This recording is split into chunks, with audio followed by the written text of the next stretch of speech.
Howdy doody, neighbor. This Wednesday, I'm here, and you're there. So you know what that means. Well, it's time for the 5-minute Bible hour. Now this week, we're presenting What's the Deal with Samson? Now this is part 1 of a 4-part series. I'll be sharing unique understanding and perspectives of biblical scripture in just 5 minutes, more or less. Now we're going to be looking into the book of Judges, chapters 12 through 16. Now this 4-part series, it's all about what's the deal with Samson.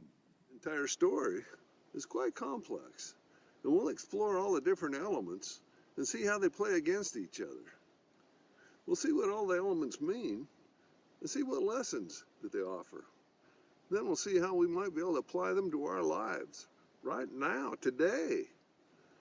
Now Samson's journey begins with the book of Judges, chapter 13. First, check this out. Numbers 6:6. We find God telling Moses to explain to the Israelites what it means to be a Nazirite, including a vow abstaining from certain things, such as strong drink, immoral conduct, and contact with dead flesh. Reading now from Numbers 6:6. Throughout the period of their dedication to the Lord, the Nazirite must not go near a dead body, even if it's their own father or mother or brother or sister. They must not make themselves ceremonially unclean on account of them, because the symbol of their dedication to God, well, that's on their head. Throughout the period of their dedication, they're consecrated to the Lord. And last, but certainly not least, a Nazirite was not allowed to cut his hair, as it was a symbol of their dedication to God. Now you might be wondering, now what does this business have to do with Samson? Well, I'll tell you. He are one. Samson was a Nazirite. God ordained this upon him from birth, charged him with the task of rescuing Israel from the Philistines. However, Samson fell short of the spiritual principles associated with the vows.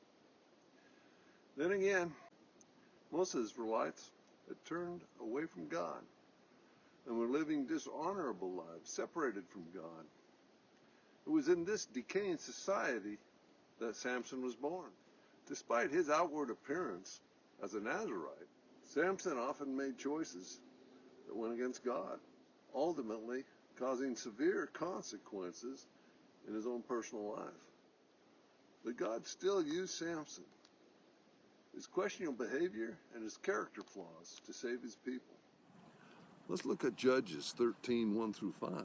The passage explains how a barren woman, Samson's mother, received a message from the angel of the Lord, stating that she would give birth to a son who would play a crucial role in delivering Israel from the Philistines. And the angel also let them know that their son would be dedicated from their womb as a Nazirite, dedicated to the service of God. Now ultimately Samson was born, and as he grew up, he became a powerful judge, symbolizing God's strength and his power. Now let's fast forward a little bit to the adult Samson and see what's up. In Judges 14:1, we learn that Samson went to Timnah, where he met a young Philistine woman and decided he was going to marry her. Now this didn't sit well with Ma and Pa. It was a repudiation of his Nazirite vow, totally disregarded Old Testament traditions and completely ignored God's commands. But it gets worse. Reading now from Judges 14:5. Samson went down to Timnah together with his mother and his father. As they approached the vineyards of Timnah, suddenly a young lion came roaring toward him. The Spirit of the Lord came powerful upon him. Let's look at that a little closer. Whenever we read that the Spirit of the Lord came powerful upon him, things are about to get very ugly and very messy. You're going to see this phrase many times. Getting back to the scripture now. He tore that lion apart with his bare hands, as he might have torn a young goat. But he told neither his father nor his mother what he had done. Then he went down and talked with the woman, and he liked her. So sometime later, when he went back to marry her, he turned aside to look at the lion's carcass, and in it he saw a swarm of bees and a hive full of honey.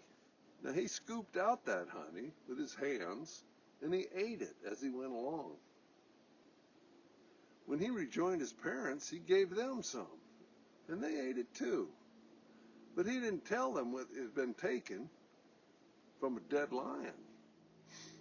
But look at this business with the lion's carcass. Samson sees bees and honey within the dead flesh of a carcass. How low can this guy sink? He not only desecrates his own soul, but he compromises his own parents. But looky here. Honeybees don't build hives inside rotting flesh.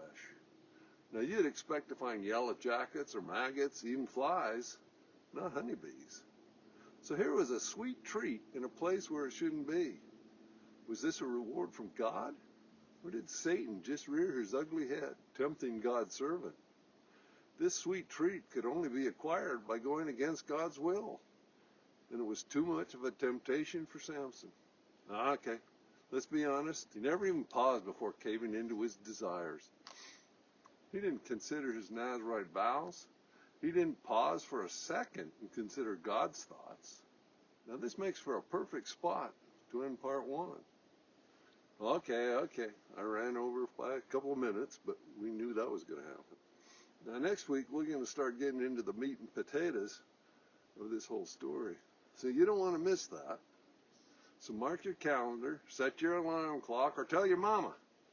Whatever it takes, just be here next Wednesday. But until then, remember, we're all in this together, and I'm pulling for you, and keep you and your loved ones safe.